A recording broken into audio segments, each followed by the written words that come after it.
Bonsoir et bienvenue dans ce nouvel épisode du Akacho. Je suis ravie de vous retrouver ce soir pour ce tout premier épisode de la saison 2 que je déclare ouverte dès maintenant. Vous vous demandez peut-être pourquoi c'est moi, Laurie, qui présente le Akacho aujourd'hui. Alice a tout simplement décidé de nous abandonner. En laissant tout en plan. Heureusement que j'étais là pour reprendre les commandes de l'émission. Et ne vous inquiétez pas, les filles et moi, on va assurer. Gérard Majax. Et puis quoi encore? Mais Au secours les filles, au secours! Au secours! Non mais oh, pas déconner hein. C'est ma place, mon trône de fer, hein? Du trône de tout faire, ok? Je vais m'habiller. Ouh! Tour de magie, ouh! Pour bien commencer, je vous propose de découvrir l'histoire du Akacho avec cette petite vidéo. Aujourd'hui, pour débuter cette saison 2, je vais vous raconter l'histoire du Akacho. À la base, il y avait une blonde, susnommément nommée Alice Cara. Cette blonde a eu une idée de blonde. Comme elle a toujours eu un côté one again artistique, clownesque, elle s'est mise en tête d'animer une émission sur le bien-être en mode délire, pour que les gens puissent apprendre plein de trucs tout en se fendant la poire. Elle a donc inventé le concept du Akacho, qui s'appelle comme ça parce que, en fait, elle a jamais trouvé mieux. En gros, elle a demandé à quelques copines, Céline Alvarez, Saïda Bouzinab et Diane Leblanc, qui de suite ont lancé des milliers d'idées. Comment on dessine ça, le lancer d'idées comme ça, ou pas. Bref, vous avez saisi à peu près le truc. Donc le truc était lancé, sauf que on a fait un logo, un site web, des avatars et tout, mais on n'avait jamais tourné une vidéo ni fait de montage. Puis aussi, on avait juste zéro budget ni aucun matériel. Ai-je dit que j'étais vraiment blonde ? Du coup, on a tout appris sur le tas en regardant des tutos sur YouTube expliqués par des gamins de 12 ans, bien plus doués que nous. Entre-temps, on a fait un casting pour recruter une autre nénette, puis Yoshi, alias Natacha Yosho. Cette espèce de blonde est arrivée à l'insu de son plein gré, enfin je crois, sans savoir dans quoi elle s'embarquait réellement. Elle a fait copain-copain avec les autres et j'ai rajouté Jill aussi, comme un cheveu sur la soupe, parce qu'elle était sympa. Puis Edith nous a fait les musiques en bidouillant sur des logiciels chelous qu'elle connaissait même pas. Du coup, on l'a appelée Bidouille. On a fait quelques essais de vidéos bien pourris qu'on ne vous montrera jamais parce que c'est trop la honte. Comment on dessine la honte ? On va dire qu'on va faire comme ça. Et finalement, on a réussi à être dans le temps et à diffuser une émission à peu près correcte avec un montage bien pourri, des vidéos tournées avec nos téléphones, sans lumière et en bégayant. Beaucoup. Mais on va dire que vous n'avez rien remarqué. On a fait une seconde émission où on a tenté le tout pour le tout et on s'est déguisé pour Halloween parce que nous, on s'en tape des jugements et on aime rigoler comme des patates. Puis, on a invité des guests, Manu Lemire le beau gosse, France Gauthier, la Botch Life, entre autres fous qui n'ont pas compris qu'on était des amateurs. Donc sur un quiproquo, ça a marché. Comment on dessine un quiproquo en fait on va dire comme ça. Je suis top méga douée. Puis Jill et Diane, devant la montagne de travail, ont pris peur et sont partis faire d'autres choses, suivis par Céline en fin de saison. Et on a donc recruté Marie la Mimi et Laurie la Jolie, parce qu'elles étaient mignonnes tout plein, et aussi drôles comme des patates. Et au final, on a réussi à tenir une saison complète sous vos pouces bleus levés. Et puis on en redemande parce qu'on rempile pour la saison 2 pour le plus grand désespoir des monteurs vidéo professionnels et autres web TV spirituels qui dépensent à peu près beaucoup plus que 100 000 € de budget par mois, alors que nous on compose avec que dalle. Et on en est méga fiers. On rempile avec les meilleures chroniqueuses qui soient pour vous offrir encore plus de contenu et de délire. Sans transition, voici venu le temps de déclarer ouverte cette saison 2 du Akasho Web TV. Quand on pense que ma mère est artiste peintre. Bon allez, trêve de conneries, voici le programme de cette émission de rentrée fabuleuse. On my spot. Laurie vous donne 5 astuces pour mieux vous organiser au quotidien. Je vous explique ma technique personnelle pour obtenir absolument tout ce que vous voulez. Yoshi vous fait un contre-pied de la rentrée. Saïda vous parle du courage d'être soi et Marie vous parle de persévérance.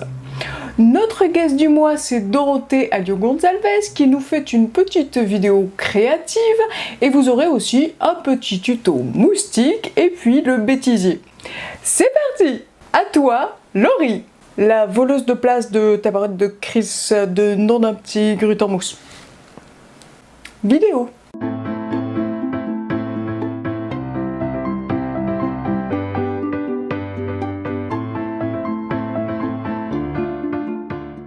Coucou à tous, je suis heureuse de vous retrouver aujourd'hui pour cette toute nouvelle saison du Akasho.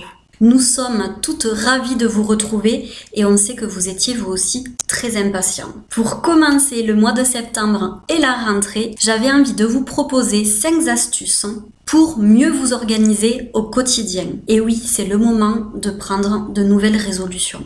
Et oui. Première astuce, je cultive l'art de noter. Je sais pas vous, mais moi, j'adore les carnets, les petits cahiers, les crayons. C'est quelque chose que j'ai partout chez moi. Je dois en avoir au moins 3 dans mon sac. J'aime noter toutes les idées qui me viennent, toutes les inspirations, tout ce que j'ai à faire également, du plus urgent au moins urgent. Je vous invite donc à investir dans un joli carnet, un joli cahier, quelque chose en tout cas qui vous fera plaisir et dans lequel vous aurez envie de noter tout ce qui vous vient à l'esprit pour éviter que tout reste ici. Vous verrez en plus, c'est génial pour lâcher prise. Et oui, le fameux lâcher prise. Ce que vous pouvez faire, c'est le soir ou alors le dimanche soir, noter tout ce que vous avez à faire le lendemain ou dans la semaine à venir. Vous notez toutes les tâches à accomplir les unes après les autres. Puis ensuite, vous notez le temps que vous estimez nécessaire pour réaliser toutes ces tâches. Donc imaginons, vous allez noter aller à la poste 5 minutes, aller chez le coiffeur 2 heures, passer à la banque 1 heure. Vous notez tout ce que vous avez à faire, ça peut être aussi les tâches ménagères, ça peut être des rendez-vous, ça peut être des papiers à renvoyer, tout ce que vous avez à faire avec le temps estimé. Puis, vous pouvez aussi surligner les tâches qui sont urgentes ou importantes. Et ensuite, vous prenez votre agenda, c'est encore mieux qu'il soit sous format papier, et vous notez chacune de ces tâches dans les créneaux qui vous semblent les plus justes pour pouvoir les réaliser. Vous verrez, le fait que ces tâches soient notées noir sur blanc,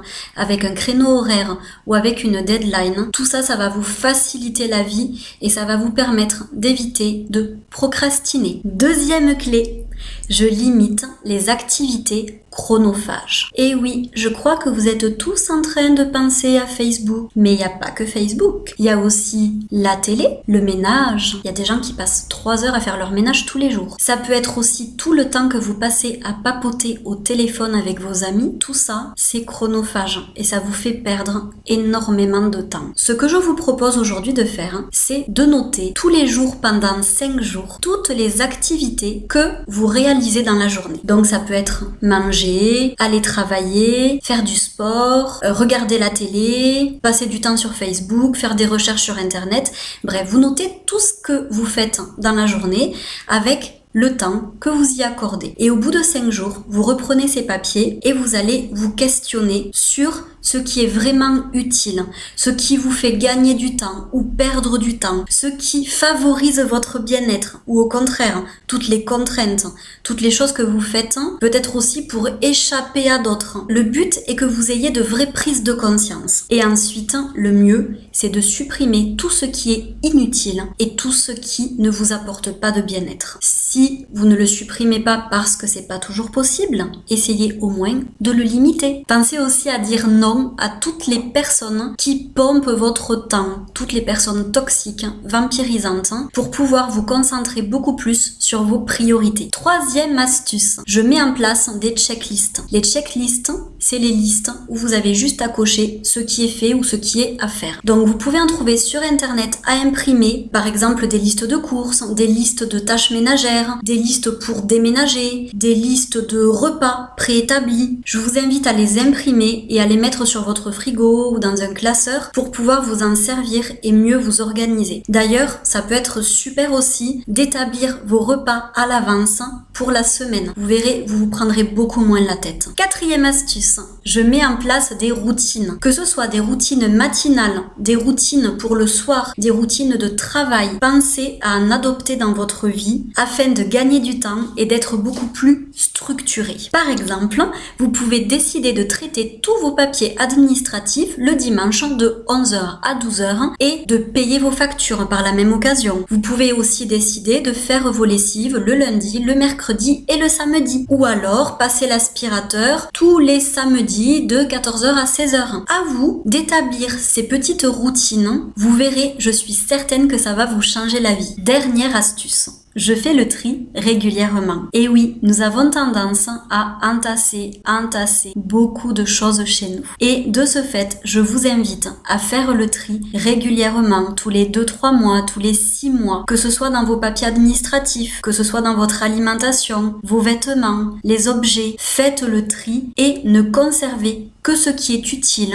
ou ce qui a une valeur sentimentale, esthétique, monétaire à vos yeux. Et donnez ou vendez ce qui ne vous sert plus mais qui est encore en bon état et jetez tout ce qui est abîmé ou périmé. Vous verrez, ça va vous faire beaucoup de place dans votre maison, mais aussi dans votre tête. Pensez aussi à adopter le principe minimaliste, c'est-à-dire peu de choses, mais qui sont réellement utiles pour vous, ou en tout cas, comme je le disais tout à l'heure, qui ont de la valeur. Pour ma part, j'ai commencé à faire un gros tri chez moi, et particulièrement dans mes produits cosmétiques. Aujourd'hui, je n'utilise essentiellement que des produits bio et un même produit qui va servir pour plusieurs choses. Par exemple, l'huile végétale de jojoba me sert aussi bien à me démaquiller, à m'hydrater, à mettre sur ma peau quand j'ai pris un coup de soleil. Et je vais aussi utiliser des eaux florales pour m'hydrater la peau, pour me nettoyer un peu comme une lotion. C'est naturel, c'est biologique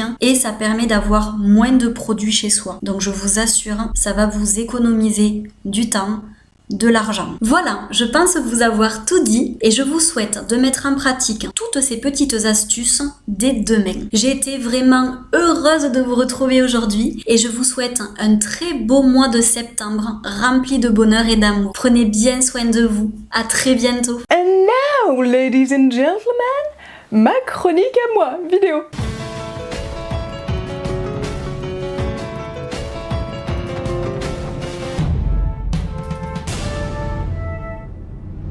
Bonjour à toi mon poulet. Aujourd'hui je vais te donner 3 clés qui vont te permettre d'obtenir absolument tout ce que tu veux.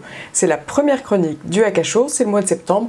Bonjour. Alors premièrement, assieds-toi parce que ce que je vais te dire, ça pique un peu. Première clé, formule ce que tu veux vraiment. De façon claire et en ajoutant quelques détails, mais pas trop. Ta formule pour obtenir tout ce que tu veux doit être exactement comme un titre de bouquin accrocheur qui va te vendre du rêve à toi. Que ce soit pour voyager plus, du pognon, un mec sérieux ou une nana méga bonasse, ou même devenir une rockstar, formule-moi ça de sorte à ce que ton envie, ton rêve devienne un mantra auquel tu vas pouvoir te connecter à chaque fois que tu auras besoin. Ajoute quelques détails afin de bien définir ce que tu veux vraiment. Par exemple, pour voyager plus, cite un pays et ce que tu veux aller y faire. Tu veux aller à Tahiti par exemple. Je veux aller à Tahiti me dorer la pilule sous un cocotier. Ça vend du rêve, bien plus que je sais pas trop où je vais aller, je sais pas trop quoi je vais y faire. Bon bah ok, j'y vais pas. Alors, tu peux mettre des sous-points et rajouter encore plus de détails, à toi de voir. Puis imprime ce mantra sur la porte des toilettes et relis-le souvent. Deuxième clé, sous cette phrase-là, ajoute ton grand pourquoi. Pourquoi tu veux faire ça? Pourquoi souhaites-tu aller là? Pourquoi souhaites-tu réaliser ce rêve-là? Trouve la raison qui te pousse à rêver si grand et là aussi, imprime-le sur la porte des chiottes. Ce pourquoi, c'est ce qui va te permettre de tenir sur la longueur, de toujours donner le meilleur de toi-même pour obtenir ce que tu veux vraiment. Si tu n'as pas de grand pourquoi derrière ce que tu veux, non seulement tu n'iras jamais au bout des choses, mais en plus, il se peut que tu ne fasses jamais rien. C'est ballot. Mon grand pourquoi, moi, c'est aider les gens. Et crois-moi, j'ai tellement de fois voulu tout lâcher, tellement tout a été de travers à chaque fois, que si ce pourquoi n'avait pas été carrément imprimé partout chez moi, je ne serais pas là aujourd'hui à te parler dans cette vidéo. Parce que la réalité est là. Oui, la vie nous malmène parfois. Oui, tout ne va jamais vraiment comme prévu. Mais tu sais quoi? On s'en tape! Ton grand pourquoi te ramènera toujours à l'essentiel et te donnera toujours la force de continuer et de persévérer. Tout trouve toujours un chemin. La vie trouve toujours un chemin. Citation de Jurassic Park. Des fois, ce n'est pas le plus droit ni le plus rapide, mais c'est toujours le meilleur chemin pour toi. À toi d'en prendre ton parti et de créer avec ce que tu trouves dans l'instant présent. Troisième clé, apprends à demander. Il y a parfois des moments dans la vie où on ne peut pas tout faire tout seul, où l'on a besoin d'aide et où il faut faire appel aux compétences d'une tierce personne. Et oui, je sais, c'est chiant, c'est difficile et tu pourrais, comme beaucoup de monde, avoir tendance à te mettre à genoux, larmichette à l'œil et supplier pour qu'on te donne l'aide à l'immonde larve incapable que tu es. Bah, devine quoi, en faisant ça, tu n'auras jamais rien. Même si tu aides des milliers de gens, même si tu files ta chemise au premier venu, si tu ne sais pas demander, tu n'auras rien en retour. Alors si supplier ne marche pas, comment faire, me diras-tu? Eh bien, c'est tout simple. Ajoute une plus-value à ce que tu demandes. Ce n'est pas « si tu fais ça pour moi, je ferai ça pour toi ». Que nenni! Ça, c'est une négociation. On l'a vu au point du dessus, trouve un grand pourquoi directement pour la personne à qui tu vas demander quelque chose. Et si tu trouves un grand pourquoi, son grand pourquoi à elle, elle va se démener pour t'aider et faire exactement ce que tu veux qu'elle fasse. Exemple, tu cherches du boulot. On l'a dit, supplier du genre « Embauchez-moi, j'ai pas une thune, je crève la dalle, j'ai des chats à nourrir ». Ça marche pas. Et c'est plutôt « Votre entreprise est innovante, je décèle chez vous l'envie de la pousser plus loin et je veux vous aider à réaliser ça, grâce à mes compétences ». Bingo! Le mec va t'écouter. Tu vas capter son attention, tu as mis à nu son pourquoi et tu lui as rappelé l'essence de pourquoi il t'embauche. Avec cette accroche-là, tu as 80% de chances de plus d'être embauché. C'est sympa, non? Essaie de pas foirer la suite de l'entretien, par contre, hein. Voilà, cette chronique pour le tout premier Akasho de la saison 2 est terminée. J'espère que tu vas pouvoir nous dire dans les commentaires en dessous de cette vidéo sur YouTube quel est ton pourquoi, comment tu vas commencer à demander les choses, etc. etc. À bientôt, je refile la parole à la blonde qui anime cette émission. Again. Bye bye. À bientôt quelque part, mon poulet. Là, c'est le moment de cliquer à fond sur les pouces, mes poulets. Hein. M'obligez pas à venir chez vous le faire, à votre place. Hein. Je coûte hyper méga cher en café. Enfin, il paraît quoi. Hein. Bref, Yoshi s'est lancée dans un contre-pied de la rentrée dont elle seule a le secret. Vidéo.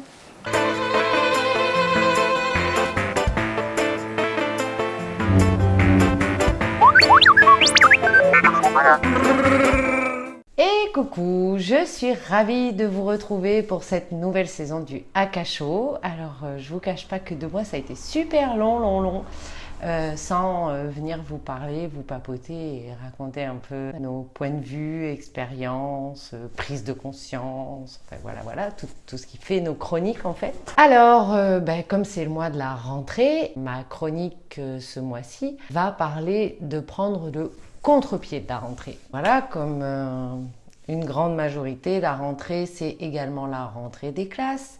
Donc, il va falloir amener les enfants, acheter les fournitures, remplir les papiers, enfin bref, faire tout ce qui tout ce qui est nécessaire à ce moment-là, sachant que on sort d'une période de vacances où c'était la fête, c'était lâcher prise sur les horaires, plutôt axé sur comment passer du bon temps. Donc, c'est fini tout ça, c'est la rentrée. Donc, le contre-pied, j'ai pas de recette miracle pour que votre rentrée ressemble à des vacances, mais en tout cas, j'espère que cette petite chronique va vous aider peut-être à voir les choses sous un autre angle et pour le coup, essayer de vivre cette rentrée d'une manière totalement différente des autres années. Alors voilà, j'ai eu des enfants, comme une grande majorité d'entre vous. Et j'ai moi aussi bien galéré en achat de fournitures, en prise des horaires stricts, et il faut aller se coucher tôt, et se lever tôt, et être prêt, les dents, gna gna gna. Enfin bref, les pleurs à l'entrée, donc tout ça c'est un peu lourd, et c'est quand même relativement pesant. Ça fait comme si entre l'été et l'hiver, là tout d'un coup, bim, à la rentrée, il y a ce couperet qui tombe, et qui fait parfois super mal parce que premier truc auquel on pense, c'est vivement les prochaines vacances. Comme je vous l'ai dit, je n'ai pas de recette miracle, mais en revanche, je me suis posé quelques petites questions. Alors, je vous cache pas que j'ai fait un petit brainstorming avec toutes mes copines et que certaines ont activement participé à m'aider à élaborer cette chronique. Donc, un petit coucou spécial à Valérie et à Sandra. C'est avec les batteries bien rechargées après les vacances et avec tout ce soleil que, en fait, nous allons envisager la rentrée et que nos choix déterminent notre cadre pour 10 mois, notre genre relationnel, nos temps off également, parce que si on se charge de tout plein d'activités, parce que justement on a les batteries à fond, on se sent prêt à essayer de maintenir ce niveau de positivité et d'énergie en faisant plein de trucs, il est peut-être aussi nécessaire de se garder quelques temps off, à ne rien faire du tout, à part regarder les petits oiseaux ou buller. Alors pas devant la télé s'il vous plaît, hein, parce que là franchement c'est du temps perdu. Les 3/4 du temps, bien entendu, sans jugement de ma part, hein, mais s'il y avait des trucs intelligents à la télé, ça se saurait, je crois.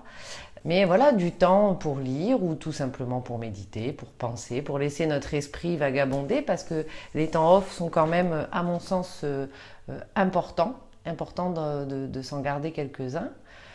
Donc, de manière consciente ou inconsciente, tout ce qu'on va mettre en place au moment du mois de septembre, au moment de la rentrée, détermine vraiment les 10 mois qui vont suivre et dans le coup détermine aussi comment nous allons vivre ensuite le temps d'hiver, qui est un temps en général où tout se ralentit, où l'introspection et nos racines repartent dans la terre et voilà, où on a moins d'énergie pour être à l'action, mais plus des énergies d'introspection. Si on se charge de trop de choses, parce que justement à ce moment-là, au mois de septembre, on est logiquement en trop plein d'énergie, ça risque de jouer quelques mois après sur notre estime de nous. Parce qu'on va se dire, ah ben voilà, ça y est, j'y arrive encore pas, bon, rien, gna gna gna gna gna.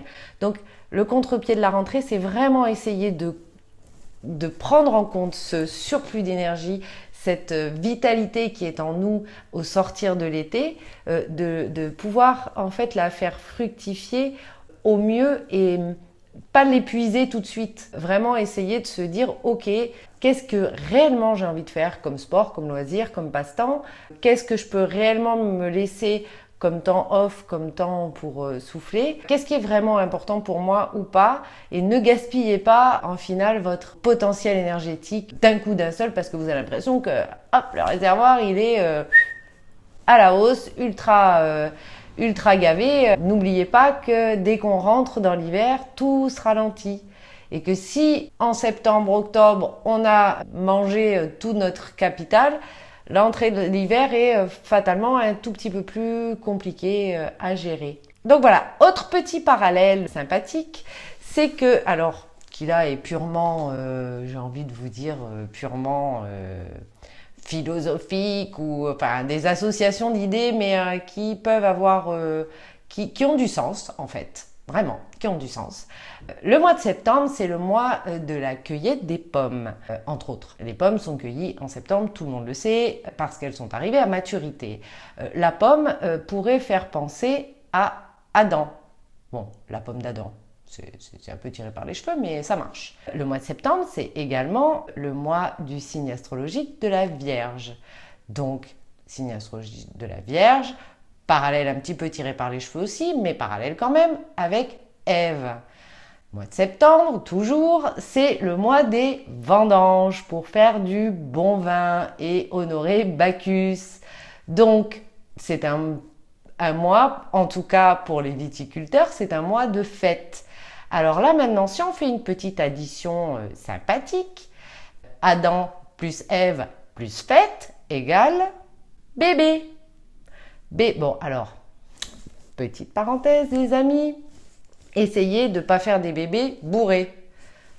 Ça pourrait être une bonne idée pour que ces petites créatures aient toutes les chances d'avoir tout à la bonne place. Vous voyez, l'abus d'alcool est dangereux pour la santé, je vous rappelle. Mais voilà, donc septembre peut aussi être vu, grâce à ces petits parallèles, mais certainement à plein d'autres, comme un mois de création. Mais vraiment de création, parce que je me suis amusée aussi à envisager notre année comme une respiration, une méga respiration évidemment sur l'année, mais bon, l'été pourrait être vraiment en termes, enfin avec un parallèle de respiration, l'été pourrait être l'expire, le grand expire, l'envol, le lâcher prise, on se vide de tout notre air, y compris de celui qui est un peu lourd, un peu vicié, pas très sympathique. L'hiver serait l'inspire, d'où ces mois d'introspection, d'enracinement plus profond, de lenteur. On inspire jusque dans le ventre, voilà. Voilà. Donc l'automne, la rentrée, permettrait vraiment, vraiment d'enraciner, de structurer en fait cet enracinement à venir qui va nous permettre de laisser émerger notre créativité grâce à de nouvelles énergies, à de nouveaux élans qui vont pouvoir émerger de notre centre en fait. Contre-pied de la rentrée, c'est que septembre, c'est vraiment le mois de la création par excellence. Parce que on a tout fini de vider, on a tout lâché pendant l'été, parce que les vacances, c'est quand même fait pour être positif et dans la joie, tant qu'à faire. Donc voilà, on ne peut pas remplir un vase qui est déjà plein. Donc il faut d'abord vider tout ce qui ne nous convient plus pour pouvoir laisser de la place pour que nos souhaits puissent entrer à l'intérieur de nous. Donc là, avec cette histoire de respiration annuelle, l'été, on a vraiment été expiré jusqu'au dernier souffle. Donc le début d'inspire, c'est bien à nous de voir qu'est-ce qu'on a envie de ramener, qu'est-ce qu'on a envie de créer pour cette nouvelle année qui démarre de manière positive et heureuse pour nous, bien sûr, parce qu'on est tous différents, donc pour chacun, ça va être tout à fait différent. Mais voilà quoi, rentrer en fait, c'est vraiment un moment pour créer. Soyons créatifs, ne nous laissons pas accabler par la routine, les horaires, les impératifs de papier, de trucs et de machins. Ça, évidemment, il faut le faire. Donc on le fait. Et puis, on laisse vraiment notre créativité prendre le dessus pour mettre en place des belles choses pour cette année à venir. Voilà, donc soyez créatifs, continuez à vous amuser même si l'été est fini parce qu'il n'y a pas de raison que ça s'arrête. Et puis, je vous fais d'énormes bisous et je vous dis au mois prochain. Ciao, ciao les amis, je suis vraiment ravie de vous avoir retrouvés. Ciao, ciao. Merci Yoshi. Saïda, qui fait sa maline parce qu'elle a été au Québec faire sa creuneuse, vous a fait une chronique sur le courage d'être soi. Vidéo.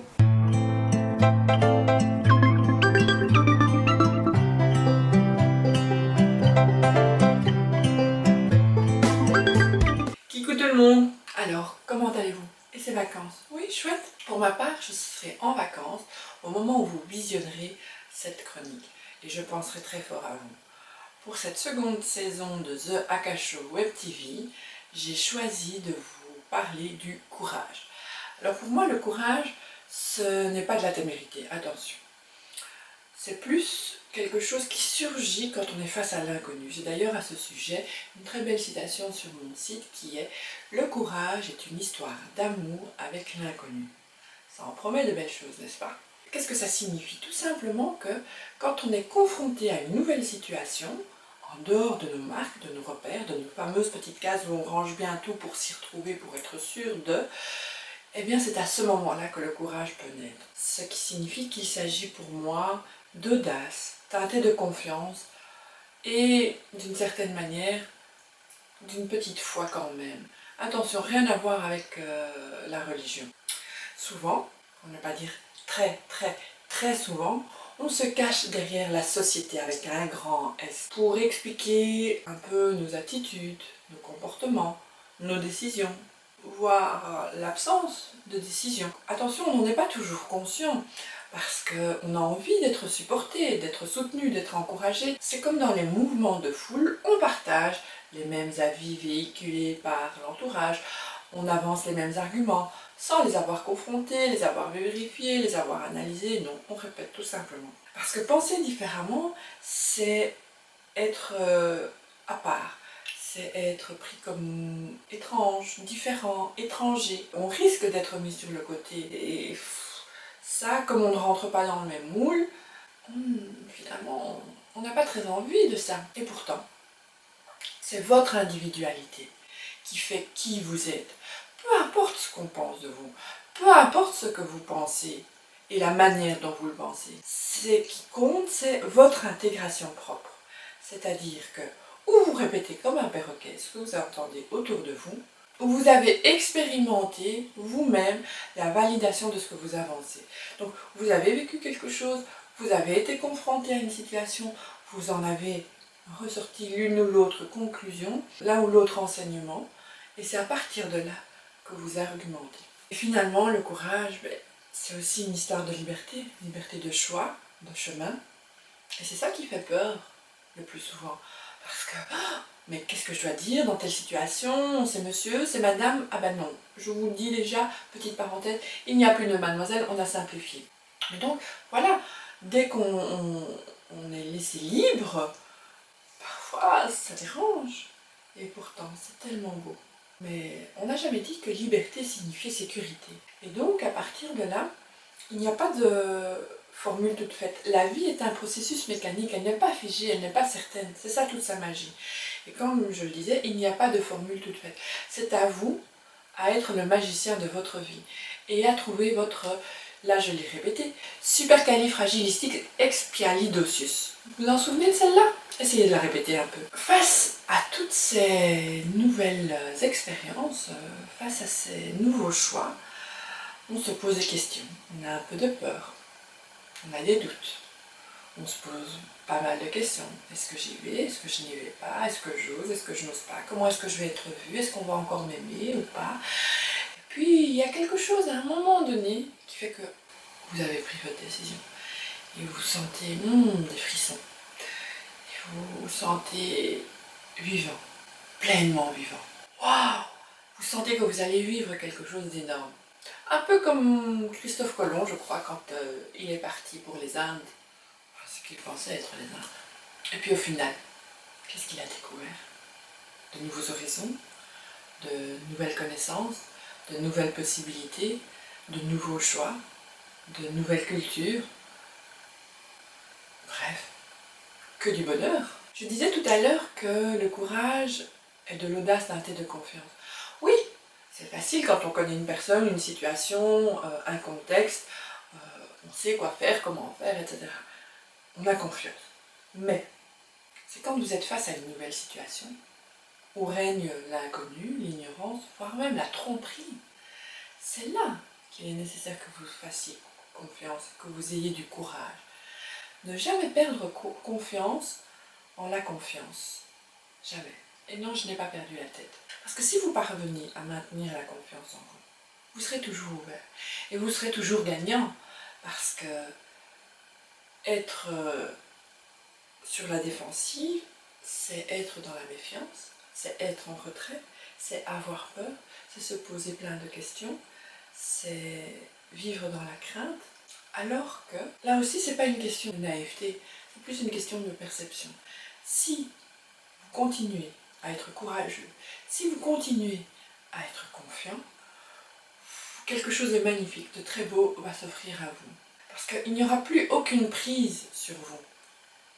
Vous serez totalement libre et pleinement ouvert et présent à toutes ces possibilités qui s'offriront à vous.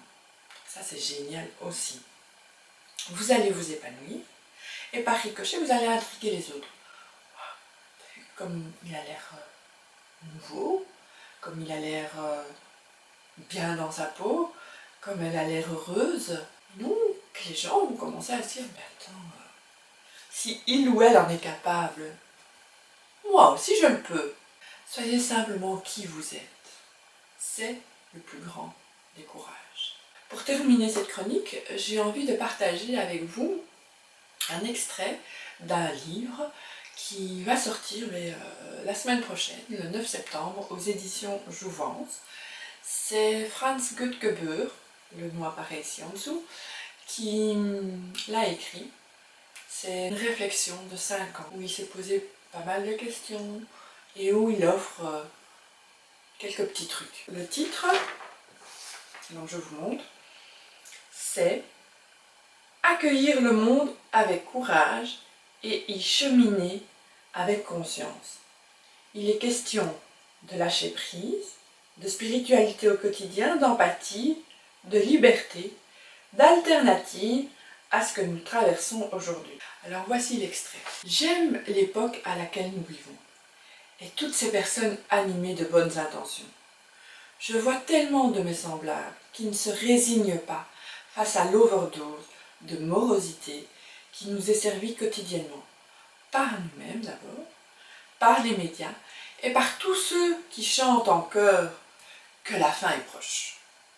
Je compare ces courageux pionniers aux premiers vertébrés qui sont sortis de la mer, ignorant de ce qui les attendait et de la manière dont ils se transformeraient quelques millions d'années plus tard en un petit singe qui se gratte derrière l'oreille, qui rit et se fait du souci à propos de choses qui ne sont pas encore arrivées. L'homme. Avec ce petit livre, je veux tout simplement vous annoncer que vous n'êtes pas seul. Beaucoup de personnes sont en recherche. Il n'y a aucune raison de perdre courage. Ce petit livre n'est ni un catéchisme, ni un traité théorique, ni un roman biographique, ni un mode d'emploi éthique. Non. Juste une bouffée d'oxygène pour le marathon que nous courons tous. Ce n'est pas un livre à lire, mais à utiliser. Comme une brosse à dents ou un aspirateur. En chacun de vous brille une lumière. Faites-la grandir, faites-la briller. Soyez courageux et éclairez ce monde. Il a besoin de vous. D'ici là, je vous fais des bisous et vous dis à bientôt. Bye bye. Merci Saïda. C'est l'heure du coup de cœur et du coup de gueule du mois. Alors mon coup de cœur ce mois-ci, c'est pour la société Salt Water qui a mis au point un truc en plastoc qui permet d'attacher 6 canettes de bière ensemble. Puis au lieu de le faire en plastique parce que ça tue les copains de Nemo les tortues, bah, ils l'ont fait en truc comestible. En truc comestible de poisson, hein. Bah, comme ça emmerde plus la faune des océans, hein. Big up! Mon coup de gueule ce mois-ci, c'est pour le débat sur le burkini, hein. À quand les débats sur les chaussettes de tennis has-been dans les sandales de moine, hein? Allez, c'est l'heure de la chronique de notre guest. Dorothée Alliot-Gonzalez nous apprend à semer des graines de créativité pour bien démarrer la rentrée. À toi, Dorothée!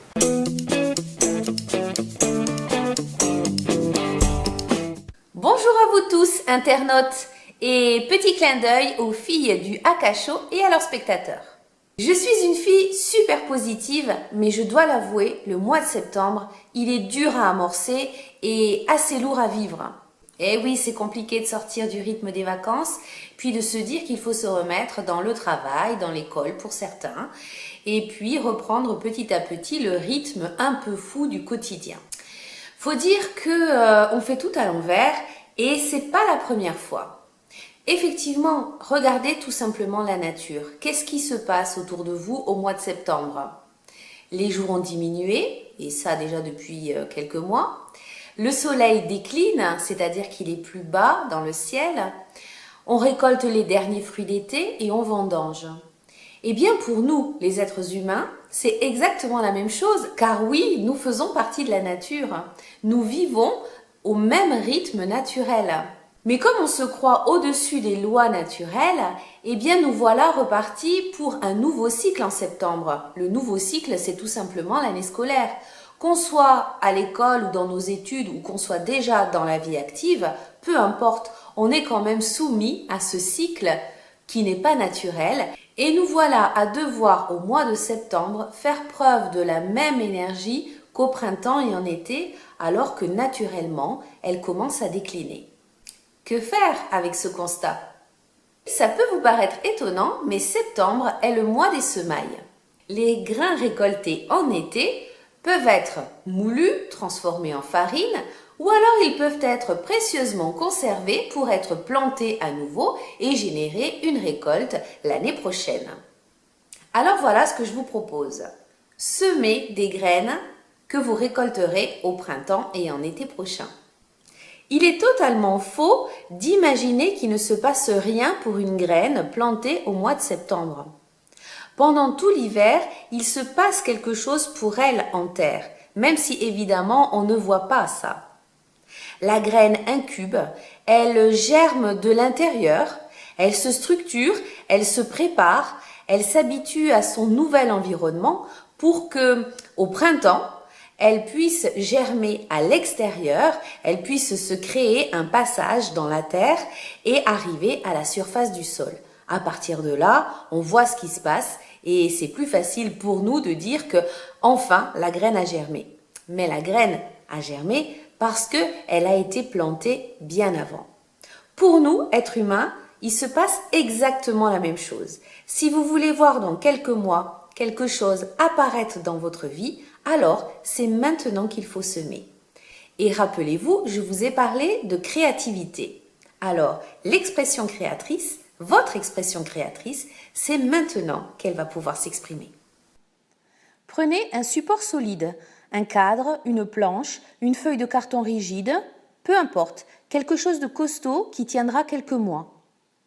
Peignez le fond d'une couleur qui vous convient, une couleur chaude qui évoque pour vous l'intérieur de la terre, l'intérieur d'un ventre, l'intérieur d'un œuf.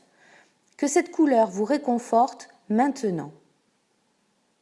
Ensuite, prenez une assiette ou un bol et dessinez un cercle. Oh, la jolie graine! Cette graine, c'est vous, une part de vous qui n'a pas pu germer pour le moment. C'est une part de votre identité profonde, qui est encore dans vos profondeurs, qui n'a pas pu encore trouver un chemin jusqu'à la surface. Attention, ce n'est pas ce que vous aimeriez être, ce que vous rêvez d'être. C'est déjà ce que vous êtes, mais qui n'a pas pu trouver une expression pour le moment dans votre vie. D'ici, je vous entends déjà dire « Ah là là, mais je ne sais pas ce qu'il y a dans mes profondeurs, je ne me connais pas suffisamment, j'en sais rien, et puis c'est trop caché, et puis c'est caché par des choses lourdes et moches et visqueuses et noires. » Ok, on sait tout ça. Mais pour aujourd'hui, la seule chose que je vous demande, c'est de considérer que derrière tout ce qui est moche, derrière tout ce qui est lourd et noir et visqueux, il y a une graine qui n'a pas pu germer, une graine ou des graines. En quelque sorte, un petit point lumineux, une petite pierre, un petit trésor, une pépite, vous l'appelez comme vous voulez, mais elle est là. C'est celle-là dont on va s'occuper, c'est celle-là que l'on va planter aujourd'hui. Pour vous aider encore, je vous ai préparé quelques questions. Les réponses à ces questions sont des graines à planter. Qu'est-ce que tu trouves tendre en toi? Qu'est-ce que tu aimes avec nostalgie de l'enfant que tu as été? Comment étais-tu avant d'être cet adulte conventionnel? Qu'est-ce que tu aimes en toi et qui mérite plus de place? Si tu réponds que ce que tu aimes le plus chez toi, ce sont tes enfants, mauvaise réponse. Tes enfants ne sont pas à toi, ils ne t'appartiennent pas. Essaye de répondre à la question en trouvant quelque chose que tu aimes chez toi et qui n'appartient qu'à toi. À vous de trouver ce que vous voulez voir germer. Et maintenant, créons. On prend un magazine. Je vous conseille Happiness qui propose de belles images inspirantes. Et on découpe des mots, des images, des symboles de ce que vous voulez voir germer en vous. Dans le cercle qui représente votre graine, placez et disposez ce que vous avez découpé. Faites quelque chose qui vous plaît, avec des couleurs que vous aimez. Ensuite, on passe au collage. Je vous conseille d'utiliser du vernis-colle qui fait double emploi. Encollez le support et vos morceaux de papier. Le vernis-colle préserve les couleurs. Enduisez vos images. Amusez-vous. Prenez le temps. Créez en conscience. Tout ce que vous collez est au fond de vous et apparaîtra bientôt. Réjouissez-vous. Terminez en recouvrant votre œuvre de vernis-colle, puis laissez sécher. Et voilà une jolie graine prête à germer et une décoration pleine de sens pour votre chez vous. Trouvez maintenant dans votre intérieur une belle place pour votre chef-d'œuvre et votre graine, car elle y passera tout l'hiver. Si vous pensez exposer votre graine sur le mur des toilettes, ce n'est pas une bonne idée. Symboliquement, vous allez peut-être associer votre chef-d'œuvre et votre graine à ce que vous faites aux toilettes. Évitez ce risque. Votre table de chevet, le dessus de la cheminée, une étagère au salon, votre chef-d'œuvre mérite le plus bel endroit. Vous avez un mois, tout le mois de septembre, pour réaliser votre chef-d'œuvre et planter votre graine ou vos graines si vous avez envie d'en planter plusieurs. Vous pouvez ensuite prendre une photo et partager ci-dessous. Et montrer aux autres que c'est possible. Encouragez-les. On est tous pareils. On a tous quelque chose en profondeur qui n'a pas germé et qui ne demande qu'à se déployer. Vous pourrez retrouver Dorothée sur son site s'accomplir.com dont le lien apparaît là, quelque part, ainsi que sur sa chaîne YouTube. Parce que participer au casting que nous avions organisé en fin de saison dernière lui a donné des ailes. Spéciale dédicace aussi à Lydie qui a fait de même, et Alice, et gros câlinou à tous ceux qui ont participé d'ailleurs. Je ne suis pas ratasse. On enchaîne. Voici la toute nouvelle chronique de Marie qui nous parle de persévérance, et puis vous verrez, elle s'est un petit peu dorée la pilule à la montagne. Non, je ne fais pas mon Calimero qui n'a pas eu de vacances. Non.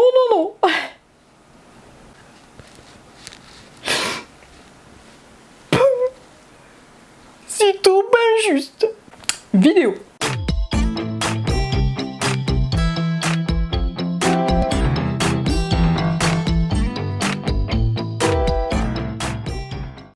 Bonjour les amis, j'espère que vous avez bien profité de la période estivale pour prendre soin de vous et glander, parce que c'est en glandant qu'on fait les grands chênes.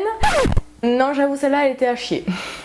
Bref, à part pour les mamans qui vont retrouver leur liberté, la rentrée n'est pas franchement la période la plus jouissive de l'année. N'est-ce pas ma puce ? Et pourtant, le mois de septembre, c'est une nouvelle page qui s'ouvre. C'est une période bienvenue et favorable pour ancrer des objectifs tout neufs dans sa vie. Mais vous l'aurez sans doute remarqué, lorsqu'on entame de nouveaux projets, on est souvent plein d'énergie, de motivation, mais rares sont les personnes qui tiennent sur la durée. Cet été, à la montagne, j'ai passé mon temps à glander, mais j'ai aussi fait des choses utiles puisque j'ai passé beaucoup de temps à observer la rivière. Oui, cette dernière est d'une patience infinie. Elle façonne son chemin avec fluidité et dépasse les obstacles, creuse les rochers sans hésitation et avec une ténacité implacable. La rivière jamais ne s'épuise et ne s'arrête. Qu'il pleuve, qu'il neige, qu'il vente, jamais elle ne cesse sa course en avant.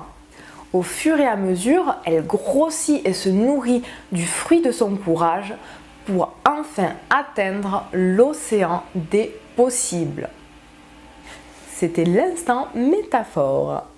Bref, un voyage épuisant mais ô combien merveilleux. Il en est de même pour nos propres aspirations. Il est important de comprendre que c'est par la patience et la persévérance que l'on construit son succès et que l'on atteint ses objectifs. Combien de personnes ont baissé les bras alors que peut-être il ne manquait plus qu'un seul tout petit pas? Souvent, c'est dû à un manque de confiance en soi ou en ses projets, à un manque de discipline aussi, ou bien on se laisse doucement couler sous le poids des obligations du quotidien, sans trouver un équilibre entre ces dernières et notre besoin de faire quelque chose qui vibre en cohérence avec notre être. Et il faut bien évidemment rappeler que parfois certains projets ont besoin de temps et de maturation pour se concrétiser, car tout ne se fait pas du jour au lendemain, et c'est pour ça qu'il est très important de n'absolument rien lâcher. Il est donc essentiel, mes amis, pour être et rester persévérant, que vous soyez comme la rivière. Ayez un but bien précis en tête et une envie profonde. Construisez un plan précis qui vous permette d'avancer action par action, l'important comme la rivière étant d'être dans le mouvement permanent. Ne vous laissez pas influencer par les personnes négatives et qui ne croient pas forcément en vos projets, parfois par projection de leur propre peur, parfois par jalousie. En bref, nourrissez-vous de positivité pour accroître votre motivation. Soyez confiants. Et enfin, entourez-vous de personnes ou de partenaires qui vous tirent en avant, vous inspirent et vous incitent à donner le meilleur de vous-même. Au fur et à mesure, les opportunités viendront, des paliers seront franchis et cela vous motivera à poursuivre encore et encore votre chemin. La vie n'est pas que tout ou rien, je le répète, parfois le voyage est long avant d'atteindre sa destination. Je vous propose donc maintenant un petit exercice de visualisation pour entretenir votre persévérance et à faire tranquillement chez vous après vous être relaxé. C'est parti! Installez-vous confortablement et sur un petit bout de papier, notez les objectifs ou projets que vous souhaitez réaliser. À présent, tenez le papier dans vos mains et fermez les yeux. Visualisez-vous les pieds immergés dans un minuscule cours d'eau. Un petit ruisseau que vous suivez et qui symbolise votre souhait formulé. Au fur et à mesure que vous avancez, l'eau monte jusqu'à vos chevilles, vos cuisses.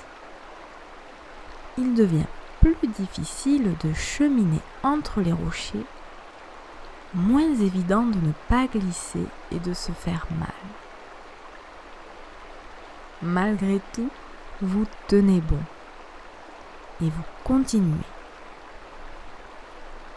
C'est alors que le cours d'eau devient rivière. Vous lâchez prise et vous vous laissez porter par le courant. Vous ne luttez plus. Vous vous laissez porter par ce flux d'énergie, de vie et de gratitude. Vous avancez de plus en plus vite, de plus en plus loin. Et en même temps que la rivière devient fleuve, votre persévérance et votre confiance grossissent elles aussi. Mais vous êtes épuisé et apeuré par cette énergie si puissante et incontrôlable. Alors que l'envie de regagner la rive vous saisit, vous décidez malgré tout de continuer à vous laisser porter. Et soudain, vous sentez la joie monter, parce que vous vous rappelez ce petit ruisseau d'où il y a longtemps vous êtes parti. Et sous vos yeux apparaît enfin votre propre océan, celui de vos propres et infinies possibilités. Et devinerez-vous ce qu'il y a dedans ? Votre objectif atteint, votre souhait enfin réalisé. Je vous souhaite à tous une belle rentrée. Mais avant de vous quitter, je vous donne un dernier conseil, ce serait de lire des biographies inspirantes. Ainsi, vous apercevrez qu'avant d'atteindre le succès, la plupart des gens ayant réussi en ce bas monde ont tout d'abord dû persévérer. Merci Marie. La question du spectateur maintenant. C'est une question de Chou Angel Louloute qui me demande: Alice, sais-tu imiter la voix de Yoda, de Gandalf et d'un bébé? Si oui, peux-tu nous montrer? Sinon, bonne rentrée. Très inquiétante et troublante énigme que cette question. En fait, il serait mieux que vous ne parliez pas du tout. Impossible à prédire. Et l'avenir. Tout ce que vous avez à décider, c'est quoi faire du temps qui vous est imparti. Le côté obscur de la force trouble tout. Quelques heures de plus et nous aurions été impuissants. Maintenant, vous avez une grande force en vous. Merveilleuse intelligence que celle d'un enfant. Bon voilà, j'ai imité à peu près Yoda puis Gandalf. Et maintenant, il faudrait que je fasse le bébé, mais je n'ai aucune idée de comment est-ce qu'on fait ça. Et en plus, selon la conjoncture actuelle de l'apocalypse du homard, on n'est pas sûr que ce soit de mon plein gré que je saurais le faire. J'ai pris cette question parce que... Évidemment, vous avez posé des questions de merde, des questions de voyance, et puis moi j'en ai un petit peu marre. Donc j'ai décidé que tous les mois maintenant, je répondrai à la question brute. Ce sera une question de l'ordre du sens de quelque chose que vous allez me demander de faire, ou absolument n'importe quoi, et ça ne devra ressembler à rien au niveau de mes réponses. Voilà, j'ai essayé à un moment donné de vous leur faire quelque chose de futé et d'intelligent, et voilà, vous l'aurez prévenu. Ce sera pas du tout le cas à l'avenir de notre poursuite de ce Akasho. Bien à vous, cordialement, je vous aime un petit peu. Je vous serais gré de ne plus poser des questions aussi cons, merci. Adieu, mes braves hobbits. Fuyez, pauvre fou! Allez, c'est l'heure du tuto. Vidéo. Aujourd'hui, dans ce nouveau tuto écolo, nous allons apprendre à fabriquer 2 objets grandement utiles en cas d'apocalypse moustiqueuse. C'est parti! Tout d'abord, un répulsif. Vous aurez besoin d'un bocal vide et propre, sans couvercle, d'un citron jaune, d'un citron vert et de quelques branches de romarin frais, d'une bougie flottante et d'huile essentielle de citronnelle. Coupez vos branches de romarin et glissez-les dans le bocal. Nettoyez votre plan de travail, voyons donc!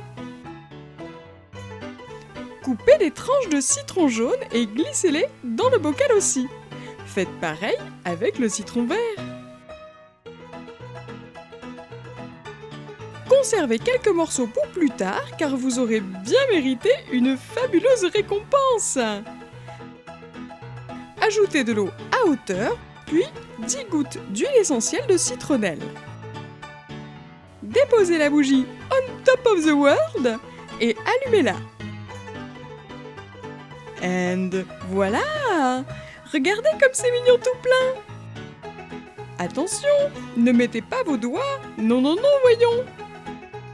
Fabriquons maintenant un « Bute-moi donc cette bestiole !» Vous aurez besoin d'une bouteille plastique, de 2 sachets de levure de boulanger et d'un verre de sucre de canne. Coupez la bouteille en 2. Retirez donc le bouchon.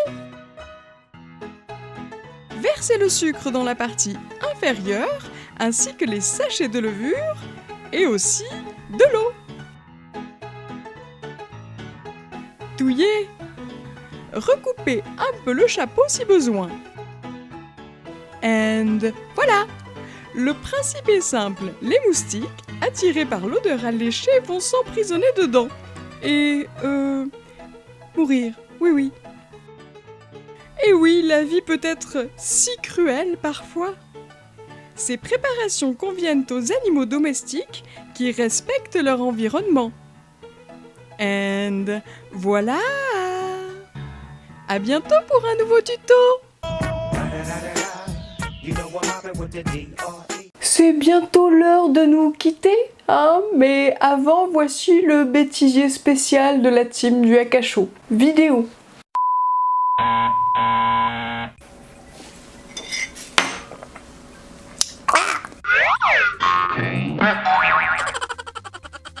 J'ai fini de tourner, je suis en vacances. Catch a wave and you're sitting on top of the world. Test 1, 2, test 1, 2, 3, test 1, 2, test 1, 2, 3. 1, 2, 3. Yes. Coucou à tous.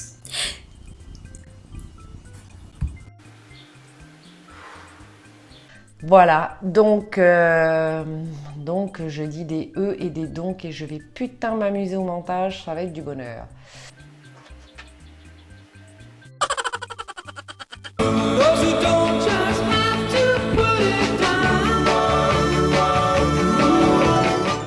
On sait jamais, sur un malentendu ça peut marcher.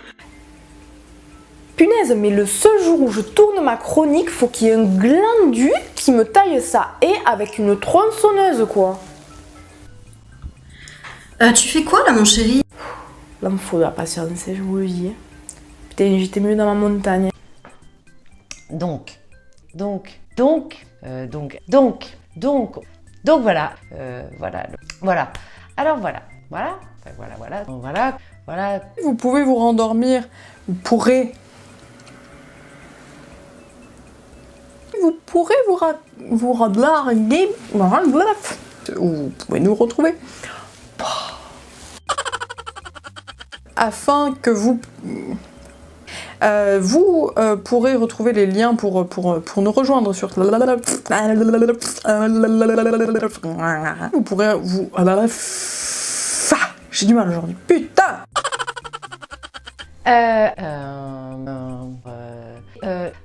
Mary Poppins, c'est Expelia, je sais plus comment ça se dit. Coucou à tous.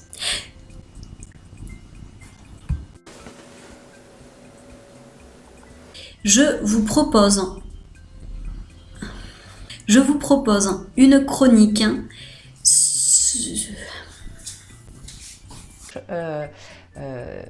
Je vous propose une chronique qui s'intitule. J'ai la vague impression d'effectuer un pétage de plomb au niveau de ma personne. Et sans hésitation. Sans hésitation. Ben ça vient pas.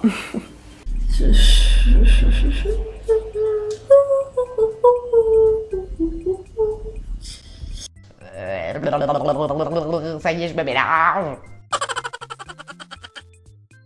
Terminé, vous pourrez... Cet épisode du Akacho est maintenant terminé, vous pourrez vous rendormir. Yo.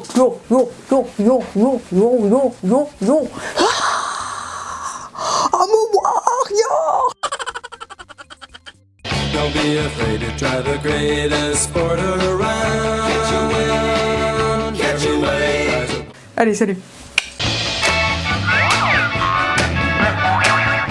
Et voilà, hein, j'espère que ce show vous a plu. Dites-moi tout dans les commentaires en dessous de cette vidéo et en dessous de cette émission. Lâchez-vous, on veut tout savoir. Vous pouvez aussi nous raconter vos vies, on aime bien les ragots, on est des filles après tout, hein, au cas où vous ne l'auriez pas remarqué. On se retrouve le mois prochain, premier samedi du mois, même heure, et en attendant, vous pouvez regarder tous les replays. Il se peut qu'on fasse un QCM bientôt. Je vous kiffe, je vous love. À bientôt quelque part, mes poulets. Vous pouvez vous rendormir. 1, 2, 3, dodo. Gérard Majax. Et ne vous inquiétez pas, les filles et moi, on va assurer. Comment ça, t'es critères, fais-toi, hein. Attention, hein, je peux te taper, moi. Au secours, au secours.